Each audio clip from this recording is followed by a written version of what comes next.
Kisah dibuka dengan dua sahabat sejati, Mike dan Marcus. Mike yang sedang buru-buru karena emang harus datang ke acara penting. Tapi Marcus malah merengek minta berhenti dan memberikan waktu kepadanya untuk beli makanan. Karena Mike gak ada pilihan lain. Akhirnya dia berhentiin mobil dan kasih waktu beberapa detik kepada Marcus untuk beli makanan. Tapi kayak biasa, hal-hal kecil gak pernah berjalan normal buat mereka. Dan sialnya, tiba-tiba toko yang didatengin Marcus malah dirampok. Dan terjadilah perkelahian singkat antara mereka dan para perampok. Aksi dan kekacauan langsung jadi pembuka yang nunjukin. Ini bukan film Bad Boys kalau nggak ada keributan di menit awal.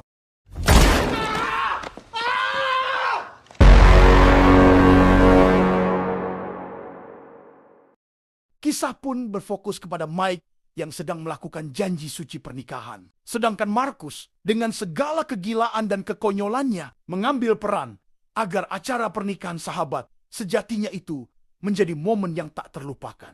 Benar saja, Marcus tiba-tiba tumbang karena kena serangan jantung mendadak. Dalam keadaan koma, Marcus segera dilarikan ke rumah sakit. Marcus yang berada di alam bawah sadar berjumpa dengan mendiang kaptennya dulu. Si kapten membisikkan. Dengan bisikan, ini belum waktumu mati. Marcus pun tiba-tiba sadar dan bangkit dari ranjang rumah sakit. Dia langsung pergi ke lantai paling atas, lalu berdiri di pinggiran gedung sambil berkata, "Aku bebas." Melihat tindakan gila sahabatnya, karena salah sedikit saja melangkah, Marcus bisa jatuh dan tewas. Mike yang melihat hal itu langsung berpikir cepat untuk menenangkan dan membujuknya turun.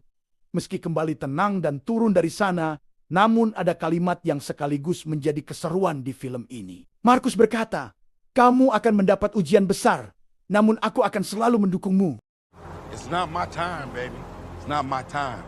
Beralih ke tempat berbeda, di mana kita diperlihatkan seorang pria berambut putih bernama James McGrath, mantan agen. Dia yang kini membelot dan bekerja untuk kartel. James datang ke tempat salah satu anggota kartel juga dan langsung meminta agar sejumlah uang ditransfer ke rekening mendiang kapten. Tujuannya jelas, untuk merusak nama baik sang kapten dan membuatnya terlihat seperti bagian dari jaringan kartel. Dengan skenario itu, James berharap bisa lepas dari penyelidikan polisi dan menyembunyikan jejaknya. Dan seperti biasa, begitu semua keinginannya terpenuhi, James langsung menyingkirkan siapapun yang bisa jadi ancaman. Dingin, cepat, tanpa ampun.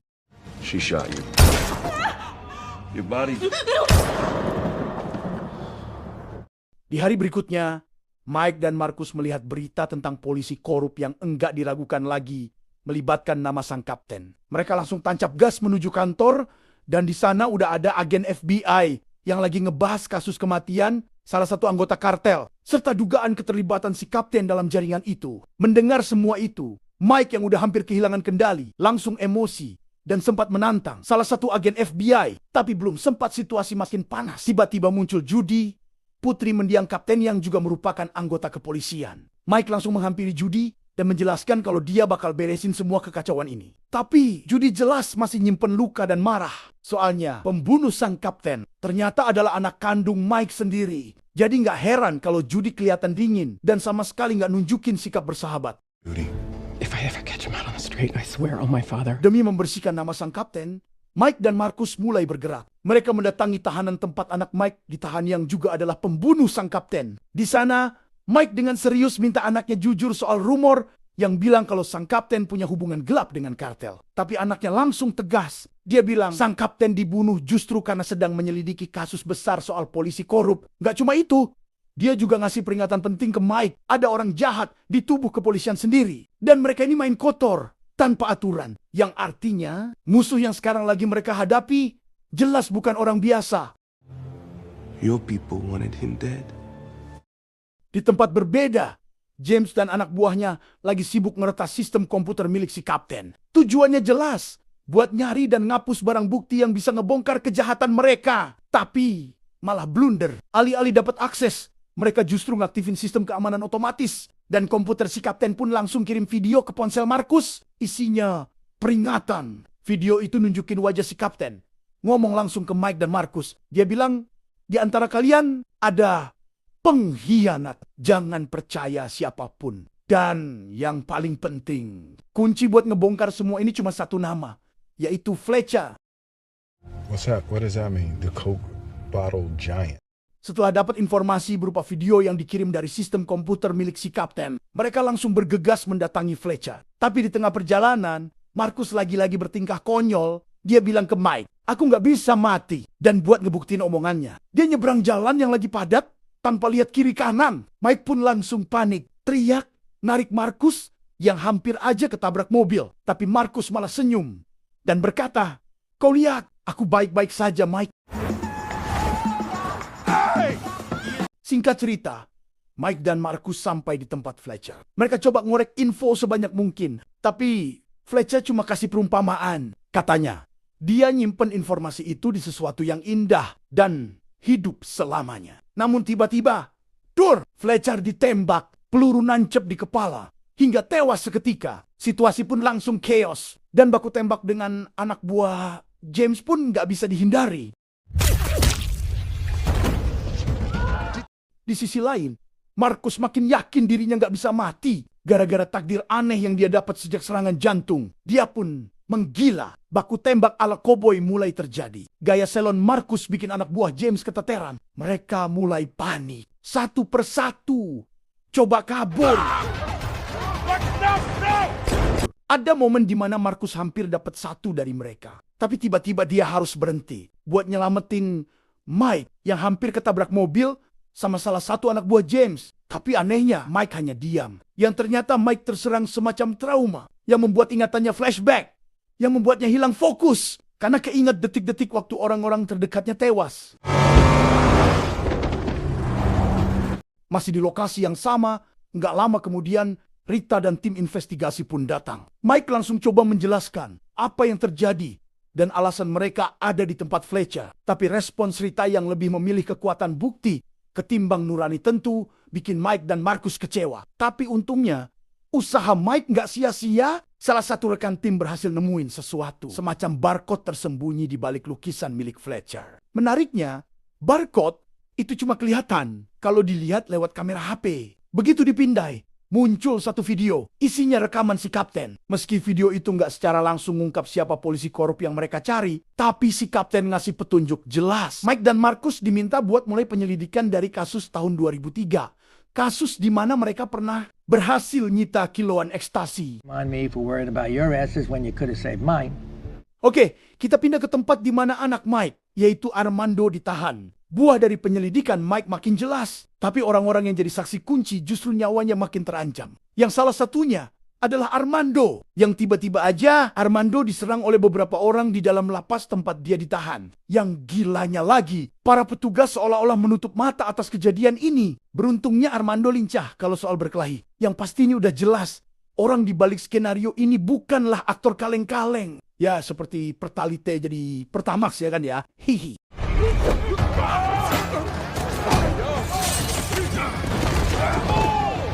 Kembali ke Mike.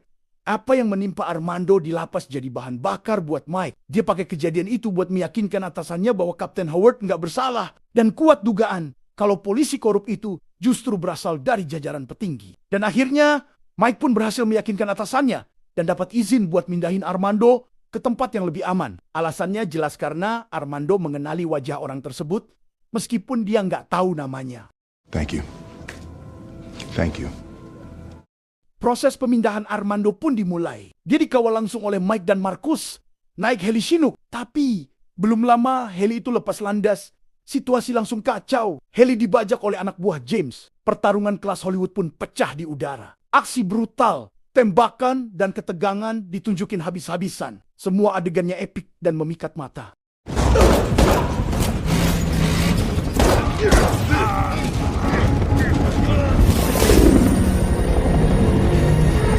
Heli pun jatuh. Mike, Markus, dan Armando selamat. Tapi justru disinilah James merasa menang. Karena mereka bertiga dinyatakan hilang. Skenarionya langsung diubah. Mike dan Markus ditetapkan sebagai buronan kelas atas. Harga kepala mereka $5 juta. Hey, Mike, look, we gotta think about this. I know. Rita berusaha meyakinkan Judy. Tapi masalahnya, ini bukan Miami. Di sini, kekuasaan ada di tangan orang lain. Rita nggak punya otoritas penuh buat ngebantu.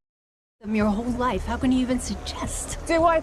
Oke, kita balik ke Mike dan Markus. Singkat cerita, mereka nemuin seorang wanita misterius. Wanita ini sepertinya terobsesi banget sama Mike. Dia janji kalau Mike mau ngejilat kakinya, dia bakal kasih mobil, uang, dan semua yang mereka butuhin buat kabur. Tapi Mike nolak.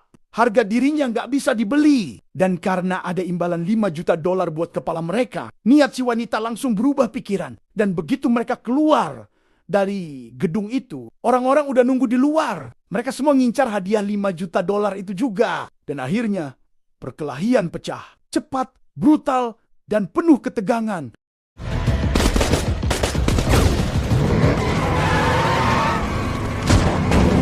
Dan karena cerita udah makin mendekati puncak, kita percepat aja. Mike dan Marcus akhirnya sampai di rumah Dom. Yang ternyata di sana juga udah ada Christine, rekan profesi mereka. Dua orang ini adalah yang pertama kali nemuin bukti tersembunyi di tempat Fletcher waktu itu. Singkatnya, dari sinilah mereka gali lebih dalam. Semua informasi yang udah dikumpulin, satu nama pun muncul ke permukaan. James. Dialah dalang di balik kematian Kapten Howard. Mike pun segera melaporkan informasi ini kepada Rita. Then Howard killed. Armando ID'd him. Same dude. Di tempat lain, James dan pasukannya mulai gerak brutal. Dia datengin rumah Mike dan Marcus. Tapi karena anak Marcus seorang marinir, dia pun mampu memberi perlawanan sengit. Bahkan mengalahkan mereka, meski hanya seorang diri. Situasi jadi kacau. Dari tempat Dom, Marcus dan tim mantau semuanya lewat CCTV. Detik demi detik mereka lihat gimana rumah berubah jadi medan perang, tembakan, ledakan, perlawanan, semua terekam jelas.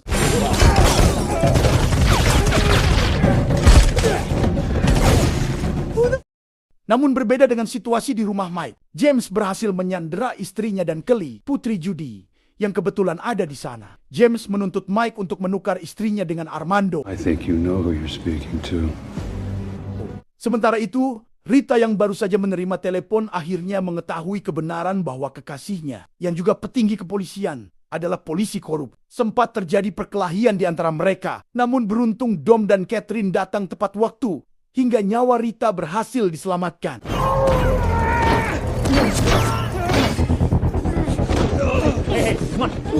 Singkat cerita, Mike dan tim akhirnya tiba di dermaga, tempat yang udah diatur sebelumnya. Mike susun strategi, pakai polisi korup yang udah mereka sandera sebagai umpan, supaya James nggak curiga. Awalnya semua berjalan lancar.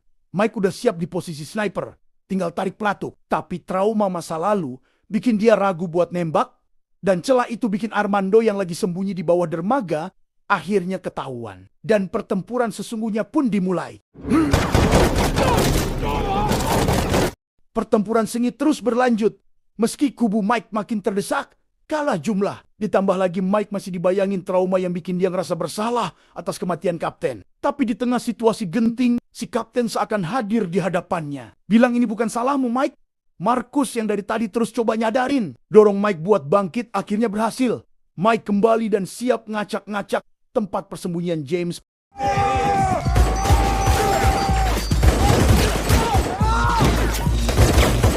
Di sisi lain, Rita yang lihat si polisi korup coba kabur naik pesawat, langsung sigap, dia langsung ngarahin bazooka dan boom, meleset cuma kena sayap pesawat. Tapi cukup buat bikin pesawat itu hilang kendali, nabrak gedung dermaga, si polisi korup tewas di tempat. Sementara itu di sisi lain, Armando juga nggak kalah sengit. Dia bertarung habis-habisan buat nyelamatin Chelly. Meski terluka cukup parah waktu ngelawan dua anak buah James.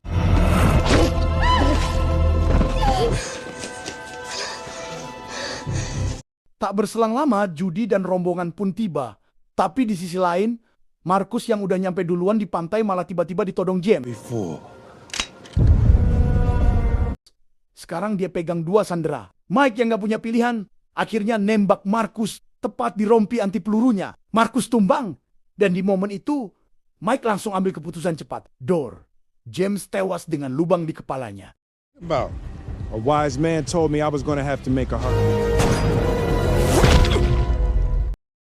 Di tempat berbeda, Judy akhirnya berhasil menemukan Chelly yang sedang bersama Armando.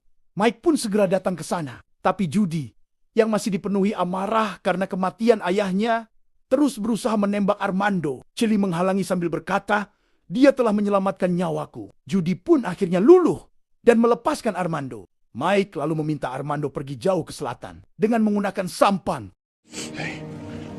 Take this. Tamat, silahkan subscribe kalau kisah ini penting bagimu. Tekan like, nyalain lonceng biar nggak ketinggalan lanjutannya. Ini The Real versi ID pamit. Jangan lupa kritik dan saran bro, karena tiap kata lo itu berarti banget buat channel ini makin berkembang.